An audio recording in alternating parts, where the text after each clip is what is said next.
Hello class 8 students, welcome back to the Smart Learning channel. So today we are going to continue chapter number 4, materials and that is of metals and non-metals. Yes. So in the last video I have explained you about the chemical properties of metals and non-metals, and of that I have explained you that what happens when a metal reacts with oxygen and when a non-metal reacts with oxygen. Yes, what is the result? So today we are going to see reaction with water.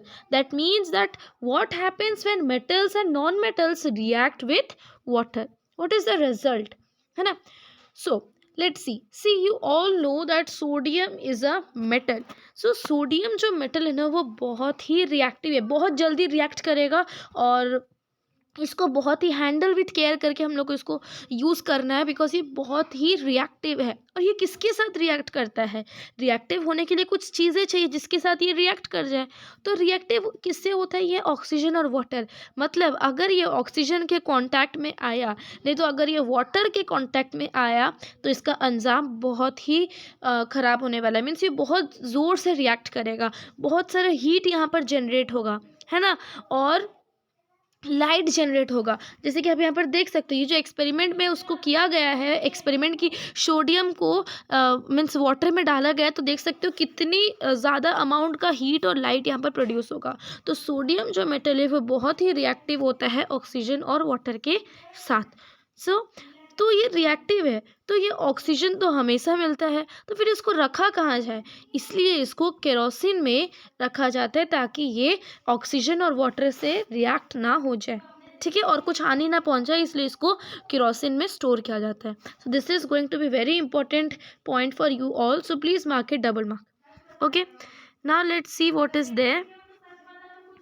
So here is one activity that is 4.5 to be demonstrated by the teacher. See, इसमें यही आपको दिखाया गया है कि sodium कैसे react करता है वाटर के साथ. ठीक है, सो here we have to take a sodium metal piece. जैसे व्हीट ग्रेन होता है ना, व्हीट ग्रेन गेहूं की जो दाने होते हैं उसी के साइज का हम लोग को एक सोडियम मेटल लेना है और इसको हाथ से नहीं पकड़ना है. इसी ये इतना रिएक्टिव है कि यहाँ पर बोला गया है कि इसको हाथ से ना पकड़ के इसको टोंग्स में, जो टोंग्स होते हैं ना, उसमें पकड़ने के लिए बोला गया है. ठीक है, तो here we have to take a 250 millilitre of beaker और ग्लास टम्बलर. ठीक है, और उसको हम लोग को हाफ वाटर में भर लेना है और फिर वो सोडियम को एकदम छोटा सा पीस से कट करना है. हम आपको एक्सेप्शनल में बताए थे कि सोडियम एक ऐसा मेटल है जिसको कि आप नाइफ से कट कर सकते हो, है ना. तो सोडियम को आपको छोटे छोटे छोटे पीस में एकदम कट करना है और उसको क्या करना है, फिल्टर पेपर से उसको ड्राई कर देना है और फिर कॉटन का जो कपड़ा होता है ना, कॉटन से उसको रैप कर देना है. ठीक है, और वही जो रैप कर दिए कॉटन वाले से, उसको आपको क्या करना है, बीकर में डालना है और आपको वो बीकर से बहुत दूर रहना है. ठीक है, so when reaction stops touch the beaker. और सी देखना आप रिएक्शन क्या होगा, और फिर रिएक्शन होने के बाद आप वो बीकर को जाके छुइए और आपको क्या फील होगा वो आप ऑब्जर्व कीजिए. ठीक है, so has the beaker become hot. क्या वो बीकर गर्म हो गया है? Test the solution with red and blue litmus paper. Is the solution acidic और बेसिक? सी यहाँ पर भी एक सोल्यूशन बना, जैसे ही सोडियम के साथ वाटर मिला तो कुछ सोल्यूशन बना, तो उसी सोल्यूशन को क्या करना है, रेड या ब्लू लिटमस पेपर से चेक करना है और बताना है कि वो एसिडिक है या बेसिक है. तो यहाँ पर कुछ क्वेश्चंस है, तो उसका आंसर नेक्स्ट पेज में है. You observe that sodium reacts vigorously with water. जैसे ही आप वो सोडियम को डालोगे ना पानी में, तो देखना वो बहुत ही तेजी से रिएक्ट करेगा वाटर में.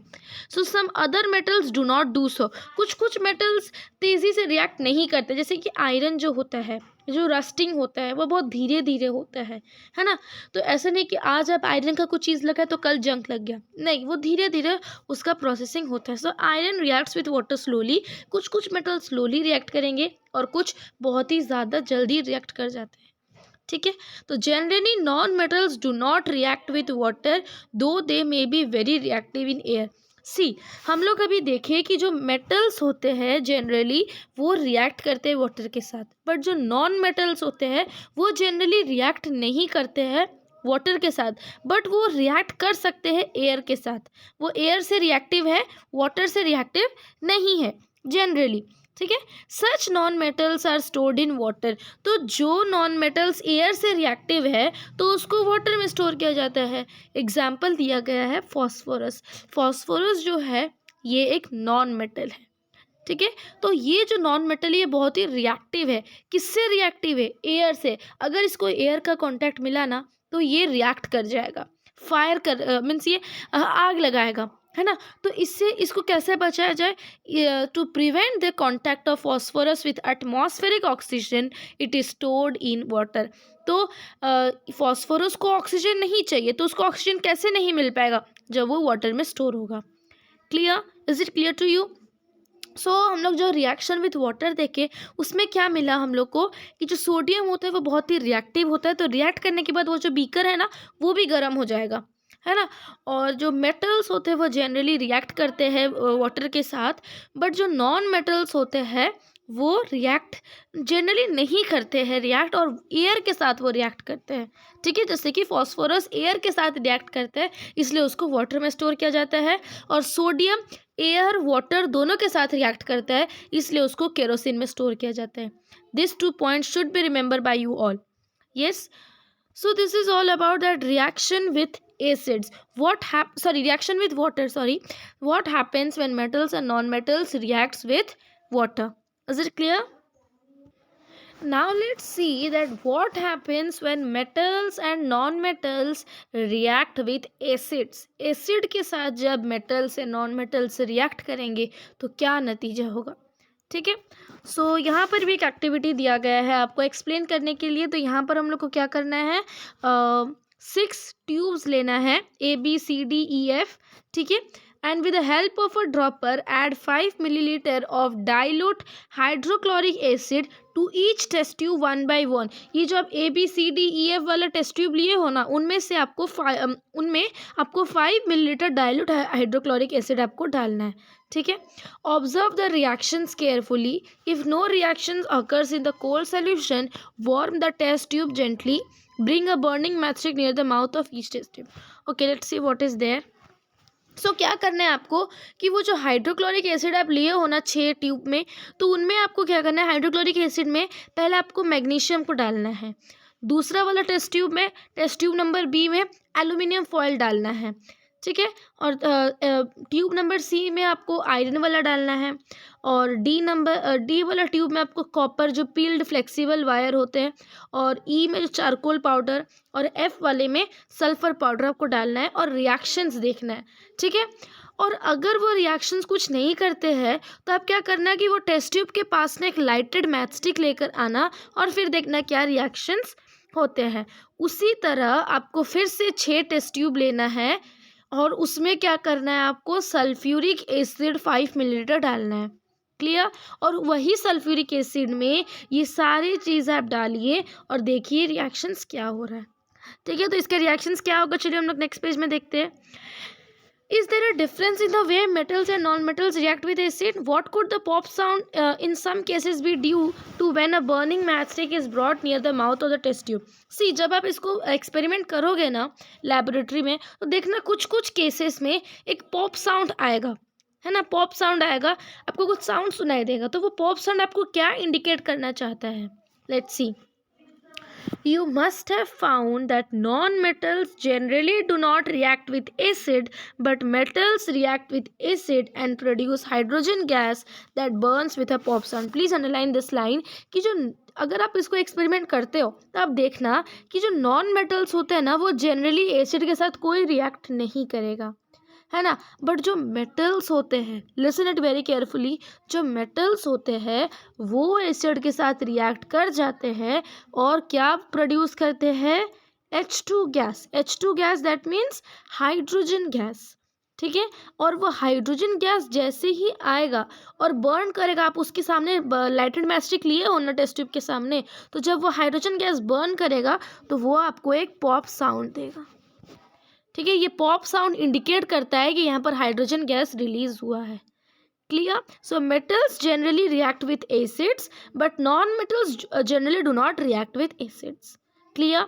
You must have noticed that copper does not react with dilute hydrochloric acid even on heating, but it reacts with sulfuric acid. आप एक चीज़ नोटिस करना कि जो कॉपर होता है वो भी तो एक मेटल है, बट वो हाइड्रोक्लोरिक एसिड के साथ कोई रिएक्ट नहीं करेगा और सल्फ्यूरिक एसिड के साथ वो रिएक्ट करेगा. हाइड्रोक्लोरिक एसिड के साथ आप उसको हीट भी कर लो, कॉपर कुछ भी रिएक्शन नहीं देगा, बट आप अगर सल्फ्यूरिक एसिड में कॉपर को डालते हो तो वो रिएक्शन देगा. Clear? So this is one exceptional. So this is all about that what happens when metals and non-metals react with acids and water. Yes, is it clear to all of you? Now let's see that what happens when metals and non-metals react with bases. You all know that what is bases and what is acids. This we all have studied in class 7. Yes. So to be demonstrated by the teacher, ये भी teacher के सामने आपको करना है. During the preparation of sodium hydroxide solution, care should be taken that pellets of sodium hydroxide are handled with a plastic spatula. Okay, prepare a fresh solution of sodium hydroxide in a test tube by dissolving 3-4 pellets of it in 5 milliliter of water. से आपको क्या करना है, sodium का 3-4 pellets लेना है और उसमें सोडियम हाइड्रोक्साइड का फ्रेश सोल्यूशन बनाना है. क्लियर? फिर क्या करना है, सोडियम हाइड्रोक्साइड का सोल्यूशन बन गया. नाउ सोडियम जो वाटर ऑक्सीजन के साथ रिएक्ट करेगा तब सोडियम हाइड्रोक्साइड बनाएगा. तो फिर उसमें क्या करना है कि उसमें आपको एक एल्यूमिनियम फॉयल डालना है, पीस ऑफ एल्यूमिनियम फॉयल डालना है and bring a burning matchstick near the mouth of the test tube. So here is your test tube. ठीक है, और इसमें आप एल्यूमिनियम फॉयल डाले हो. ठीक है, और यहाँ पर आपको एक मैचस्टिक लाना है, बर्निंग मैचस्टिक लाना है, और फिर देखना क्या होता है रिजल्ट. तो यहाँ पर भी आप देखना कि एक पॉप साउंड निकलेगा. So what does this pop sound indicate? The pop sound indicates the presence of hydrogen gas. जब भी पॉप साउंड निकले ना, आप ये मान के चलना कि यहाँ पर हाइड्रोजन गैस रिलीज हुआ है, इसलिए पॉप साउंड निकला है. Clear? Metals react with sodium hydroxide to produce hydrogen gas. Metals क्या करेंगे, वो रिएक्ट करेंगे सोडियम हाइड्रोक्साइड के साथ और हाइड्रोजन गैस प्रोड्यूस करेंगे. और जो नॉन मेटल्स जो बेसिस के साथ रिएक्ट करते हैं ना, वो जनरली कॉम्प्लेक्स होते हैं, है ना. सो this is all about that what happens when metals and non-metals reacts with acids and bases. Clear? Now the next topic is displacement reaction. This is very important and very interesting topic, displacement reaction. So this we are going to study in the next video. Okay, यहाँ तक में अगर आपको कहीं पर doubt है then you are free to ask me in the comment section. अगर आपको explanation अच्छा लगा then don't forget to like the video, share to your friends, and if you are new to my channel then subscribe it. Okay, thank you so much students.